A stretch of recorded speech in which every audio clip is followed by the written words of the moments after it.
بقول لك يا حاج، انا النهارده خدت قرار وعايز اخد رايك فيه. يا ابني. بص ان شاء الله القرار ده هيرضيك. انا من النهارده قررت ان انت مش هتشتغل تاني، انت تعبت عشاننا وكفايه كده بقى. من النهارده هتقعد في البيت وانا اللي هشتغل واتعب عشانك في كل حاجه. تمام يا حاج؟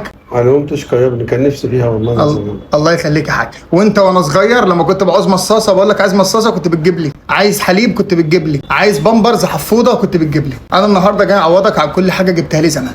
ماشي يا حاج؟ عايزك قاعد بس قاعد مرتاح. تشكر يا ابني. الله يخليك يا حاج. يا حاج انا جبت دي عشانك. جايب لي يا ابني ده عشانك. مصاصه يا ابني. يا حاج مالك؟ مصاصه هي دي المسؤوليه. مش كنت بتجيب لي وانا صغير؟ هي دي المسؤوليه اللي تشيل عني. ده بس مش كنت بتجيب. يعني دي المسؤوليه اللي تشيل عني يا ابني. اللي تشيل عني. بس انا برضيك. مش انت كنت بتوديني ايه يا ابني؟ دي المسؤوليه يا ابني، انت فاهم غلط يا ابني. يا حاج بس اهدى. مسؤوليتي ايه ده يا حاج؟ طب بلاش المصاصه يا حاج، خد حليب اهو من اللي كنت بتجيبه لي زمان. طعمه حلو. حبيبي يا مش هي دي- تطلع لي عشان ايه؟ يا ابني. عشان تتغذى بيها وعشان يا ابني، هي عضلك. دي المسؤوليه يا ابني، يا دي حاج. المسؤوليه يا اللي انت حاج. هتشيلها عني يا حاج يا ابني. دي المسؤوليه اللي هتشيلها عني. يا حاج مش انت بتقولي ده مفيد للعظم؟ انت هتحتاج له على فكره ده عشان عظمك. مفيد للعظم. ايوه. انت شايفني يا ابني عايز اكون عظام لسه؟ دي المسؤوليه اللي هتشيل عني. شوف يا حاج خلاص انا مش عايزك زعلان مني وعارف ايه اللي هيرضيك. انت زمان كنت بتجيب لي من ده كتير.